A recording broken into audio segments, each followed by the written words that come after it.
Hi, my name is Julia Silge and I'm a data scientist and software engineer at RStudio. Recently I was on Sliced, which is a competitive data science streaming show, much like Chopped, but with data. And I did not necessarily cover myself in glory or do amazing, but I thought it was a really interesting data set, and that actually the particular choices that I made that I reevaluated later made for an interesting example. The data set was about planes and birds and the interactions between the two, whether like a plane was damaged or not in an interaction with a bird. And it's an imbalance data set. Most of the time the planes were not damaged. And as I went through and did my analysis, like during the 2 hours that we had to do it, I automatically chose to balance the data during my modeling. And so today in this video, what I'm going to walk through is how we deal with class imbalance, and whether we do or we do not, and what impact that has on classification metrics. Okay, let's walk through this data set from the episode of Sliced I was in that is all about birds and their interactions, I guess, if you will, with aircraft. So let's see. So I have the two data sets in my my working directory here. And I know from my what I did earlier that we've got to increase the number of lines it uses to guess the types there. So we'll do that.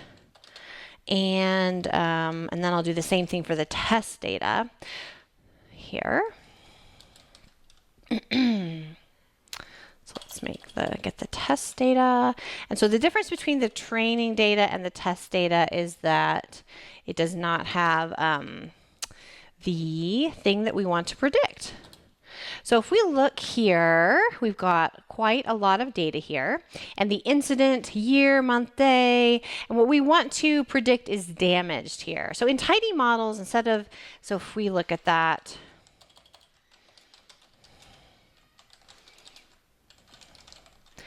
right now it's a 0, 1. In tidy models, that we will do better if that is a factor. So let's make that, we could use case when or if else or something like that to change that. So when damage is greater than 0, let's make that damage. And the rest of the time, let's make that no damage, like that. And test doesn't have that. So there we go. Okay, so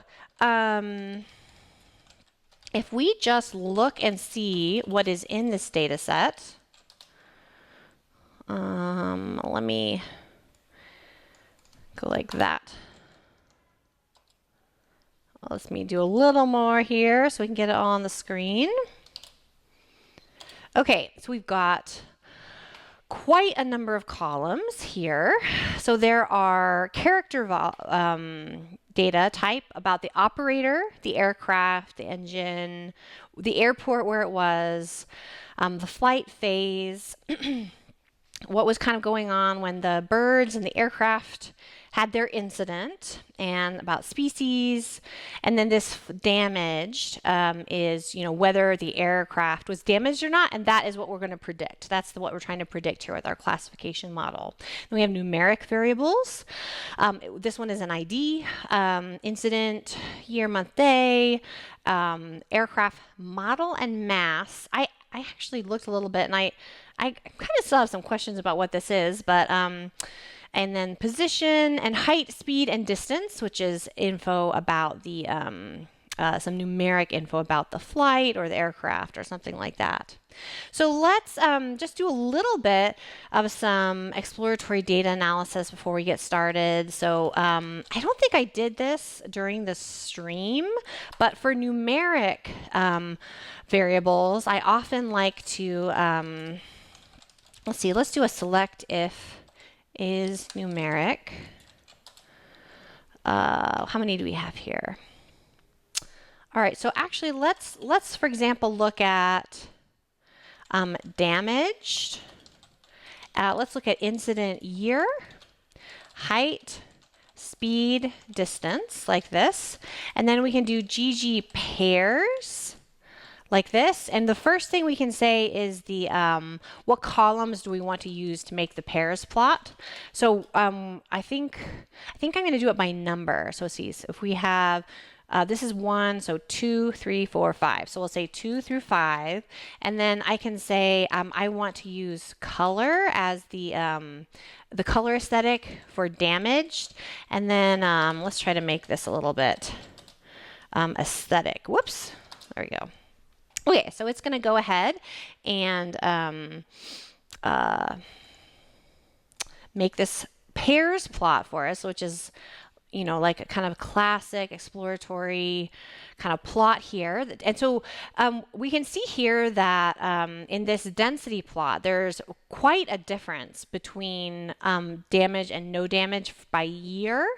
And then as we see, we can go down these density plots here and see that, you know, distance looks like there's a difference. I don't really see a difference with speed by eye here, but we can kind of see here where there are correlations between these variables and where they are different. So for example, distance and incident year both are significant and different, you know, and same for like speed here, and that correlation is much bigger. So, you know, these are the kind of things that we will want to, these kind of relationships are the relationships we'll want to take advantage of when we build a model. So that's one way of doing some EDA. Another way of doing some EDA is we can, let's now take some, let's see, let's take some categorical variables. So let's take damaged. Okay, let's take precipitation, visibility, engine type. Let's take flight impact, flight phase. Species quantity. I think species ID has a lot of levels, so that might be hard to conclude in this visualization. So let's pivot that longer. So from the first one we have here to the last one. So let's see if this worked. Okay, so I've taken a wide data frame, made it skinny, long and skinny here, and I can now make a plot. So we'll put y equals value there, and fill equals damaged.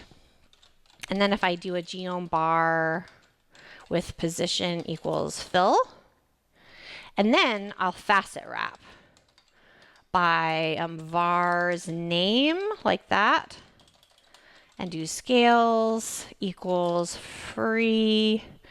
I think this will work. So this is similar to a plot that I did make during the stream here. And so let me remove some labels. X equals null, y equals null, fill equals null, and then yeah, let's do that. And look at that again.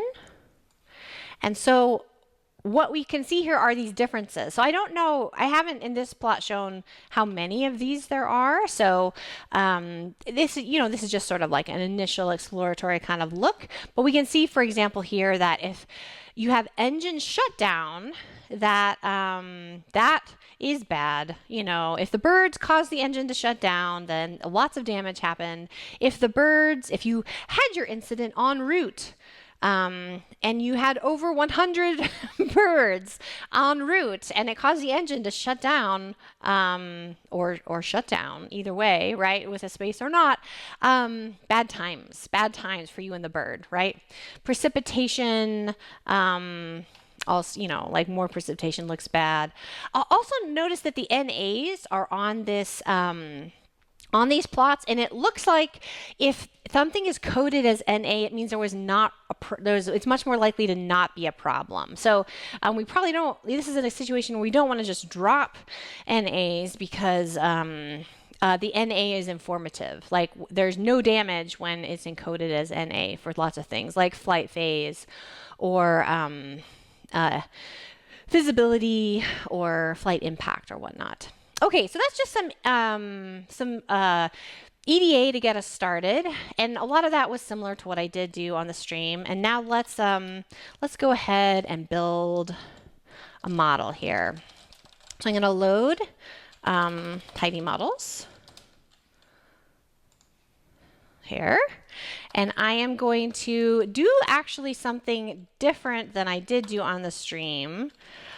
I'm just gonna make cross-validation folds on that whole data set that they gave me, because I think in the 2 hours that is available in something like Sliced, I don't know that it's, at least for me, I don't think I'm gonna have the opportunity to try so many models that having a holdout test set actually does me any good. Like in the episode that I did, I actually didn't ever use my test set because I didn't try enough I just didn't successfully try enough models that it did me any good. So I'm just gonna make cross-validation folds from the whole training set. And then I'm gonna set a metric set, because in the episode that I had, the models were being evaluated on log loss. And I'm going to add some other things here too, though, to kind of make the point of why I'm making this video, is to understand a little bit more about imbalanced data sets and when we balance them and why. So this set of metrics here are 4 that I'm going to look at. So to just re-emphasize, on the episode of Slice, this is what people were being evaluated on. And we can look at what it is.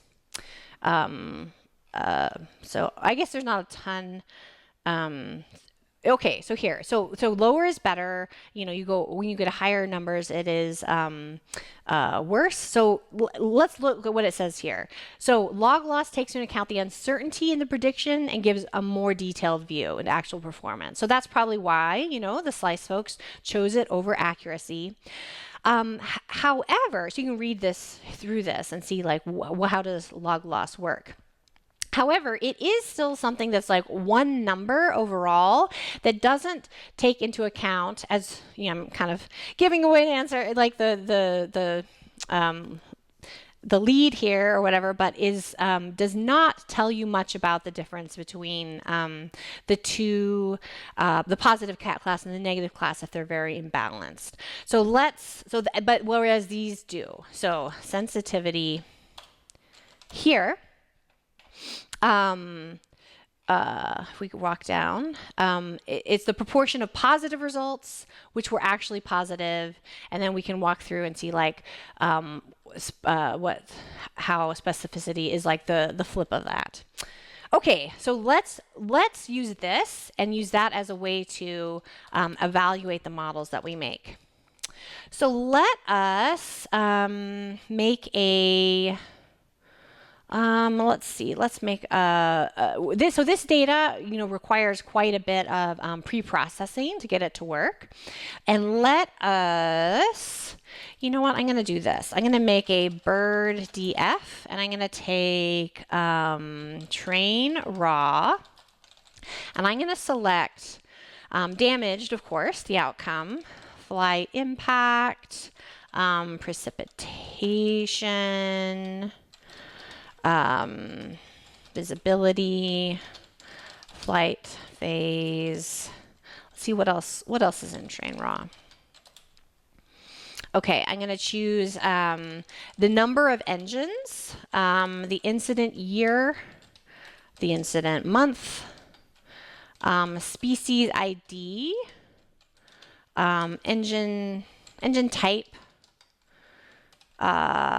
Sure, let's throw aircraft model in there.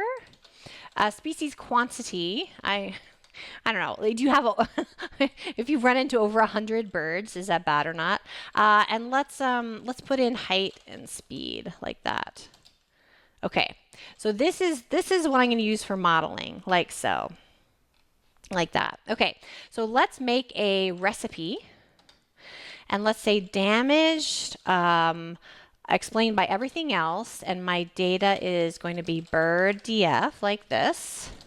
And now a lot of these, we have got so much NA in here, right? So we're going to use step novel, step novel on all the nominal predictors. So what step novel does is it replaces the NA, I'm sorry. What step novel does is if in the testing set, there's a new level, it will assign it to this this new level, so that if you've got new levels in testing compared to train, you can account for that. I'm going to use step other to collapse some of these, because some of these, like let's say species ID. So, we've got a lot for like unknown medium bird, unknown small bird, but if you get down to the tail of that, there are some of these kinds of birds there's very few of them. And so what step other does is it collapses down, it pools these infrequently occurring values into a category together. So we're going to do step other on the all nominal predictors. I'm going to drop the threshold a little bit. It's a little aggressive, I think, for this purpose. If we look at the default threshold is 0.05. We're going to keep more because we're about to use like a tree model that can handle more levels. Now I'm going to do the step unknown. So what step unknown does, this is the one that assigns missing values like NA to unknown. And so what this lets us do is instead of just throwing all of these away or imputing them, we're just going to call them unknown. And from our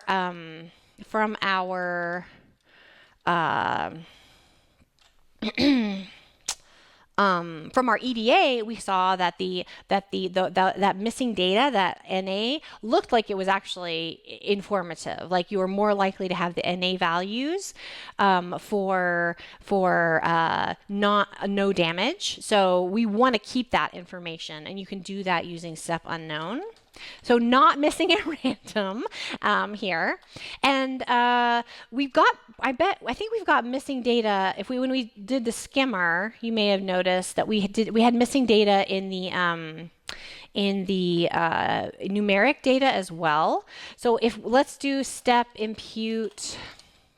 Let's just do something super simple. Let's do step impute medium for the numeric ones.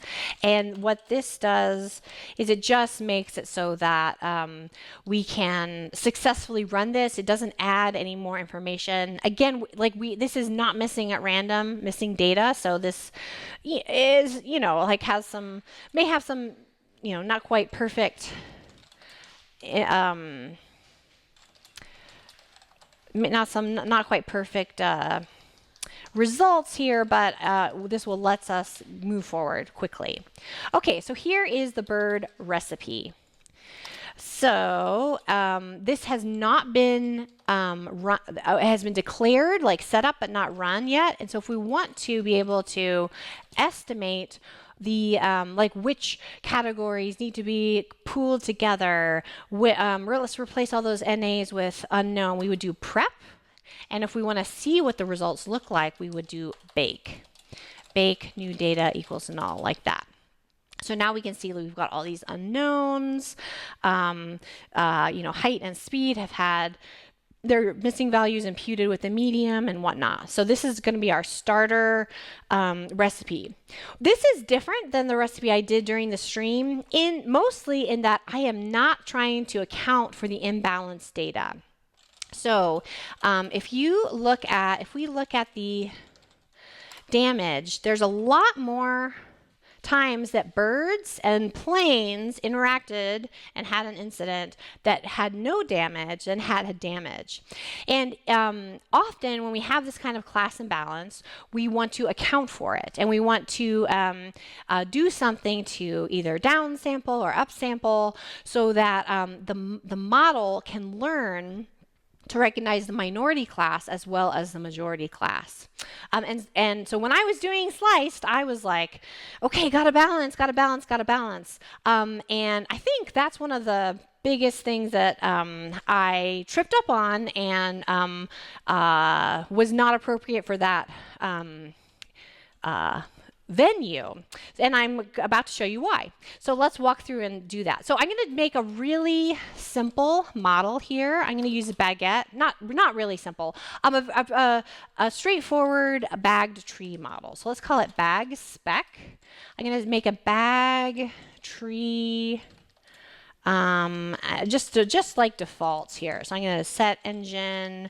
The engine is going to be our part. So this is just a bagged decision tree models. I'm going to bag it. How many times am I going to do the bagging? Let's say 25.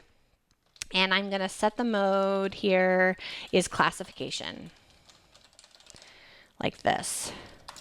So what I like about this is that it is a model that let's change that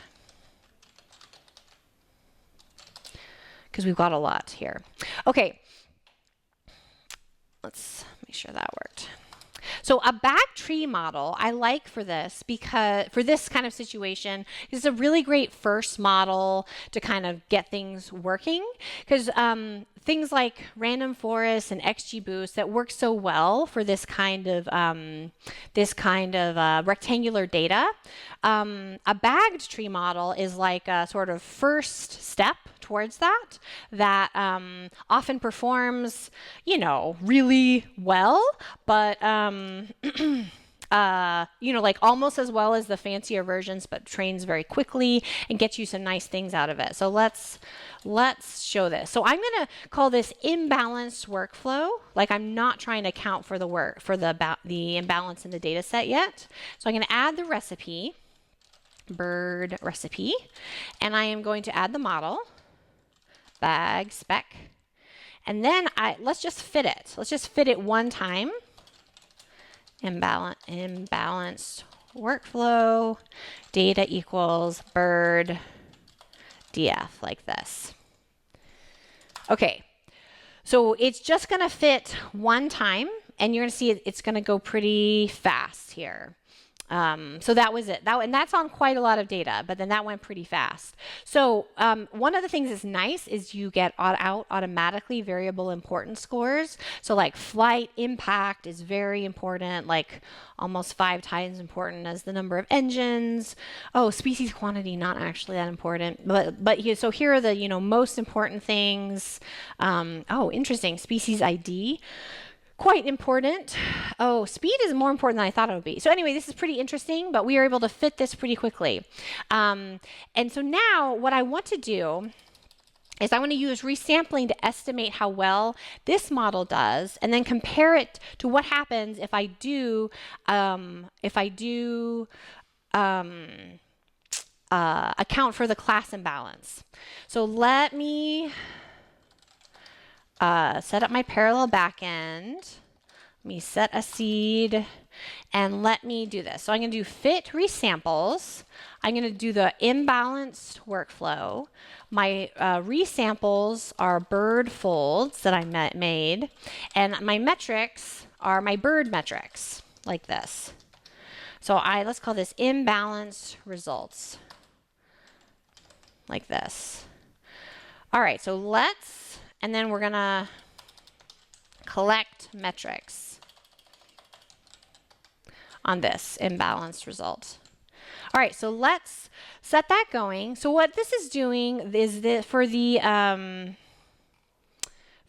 5 cross-validation folds, I dropped this to 5 for the purposes of this video. And also, I think if I were to do this again, I would probably drop it to 5 in a situation like sliced as well. So notice how fast that was. It used like the cores on this machine and fit the 5 models. And let's look at what we have here. So my accuracy is 0.95. My log loss is 0.212, which if you look at the results from slice, this actually is within spitting distance of the winning model, and this is not a fancy model. Like if I went back and did this with a XGBoost that I tune and whatnot, it would be able to do much better. This is just like a very basic kind of model that's going on here. But notice what's going on with sensitivity and specificity. Okay, let me just remind myself here. Sensitivity is the proportion of positive results which were actually positive. So, man, not good, right? Like not good at all. Whereas specificity is very good. So it's difficult to find the damage, the examples of damage here. So even though this log loss looks really great, this sensitivity is quite low. So now let's go through and let's do this whole thing again. And let's add in that class imbalance, adjusting for class imbalance, the way that I was trying to do over and over again during the stream. So let's take that bird recipe and let's add step. So during the stream, I kept using step downsample, and that actually hurt the results quite a bit. So let's do a an upsampling result. So if we use step smote, and we want to upsample for damaged here, so that is balanced. So if we prep this, let's make sure this works. Oh, right. Okay. So we have to make dummy variables for all nominal predictors like this. So let's try this again. Okay, so it runs, and so what happens? Let's actually bake it so you can see what happens, what the output is. So notice how many data points do I have? A lot more, because it upsampled the damage examples. So that we have the same number. And so notice, instead of having a category called species ID in it with medium bird, unknown medium bird, now we've got separate columns for each one of those that are 0, 1, 0, 1 and whatnot. Okay, so now let's call this balanced result. We need to make a balanced workflow. So we're going to add the recipe, the balanced recipe. We're going to add the model bag spec. And so we're going to use the balanced recipe instead, and we're going to collect the metrics here. And let's run this and see what kind of results here. So the difference between what we did here and what we're doing here is that we are balancing the data using the SMOTE algorithm. So that is what is different between these two. Instead of using the imbalanced data, we're using the balance. And so what we're going to be able to see here is what are the difference in the metrics between when we don't balance the data and when we balance the data. So we'll be able to see how that turns out. I think this is taking a little longer for a couple of reasons. It has to do SMOTE 5 times, and then it has to fit on a bigger data set. But now we have the results. So let me run this again so we can compare these two directly. So first of all, notice what happens when I balanced. My accuracy got a little worse. My log loss got somewhat worse. And what happens when you're in a situation like, sliced, where your model is being evaluated on one metric, like log loss, trying to balance your data set hurts you. It hurts you if you're looking at something like log loss. However, look at what happened to sensitivity.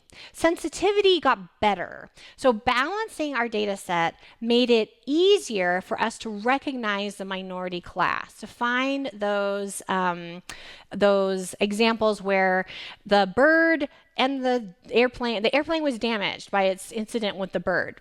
And the way that it got better at that, though, was at the cost of the other class, of doing worse at the other class.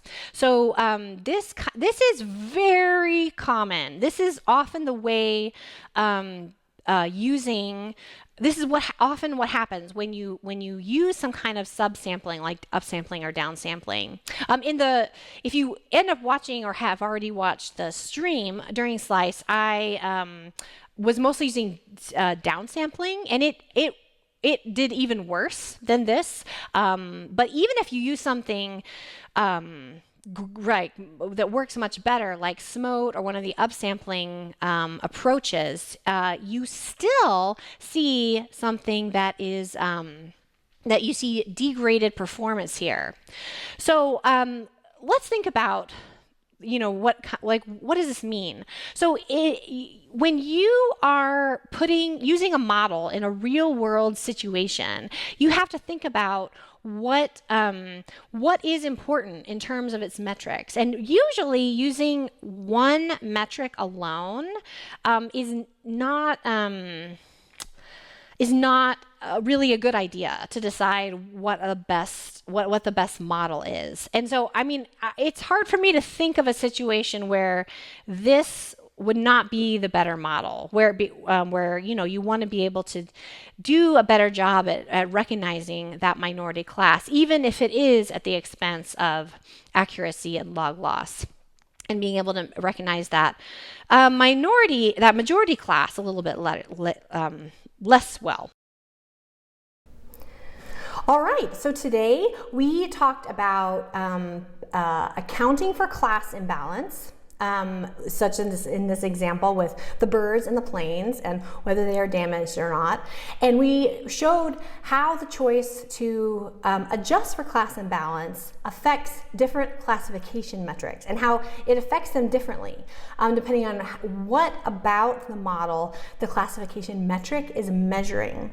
So, like I just said, in most real world situations, it's hard for me to imagine, I think almost all the time you will want to adjust for class imbalance in most real world situations, since often actually the minority class is the one that we're most interested in a lot of real world situations. If you're going on Sliced, you might want to not reconsider that depending on the metric that is being used, however. So I hope this was helpful, and I will see you next time.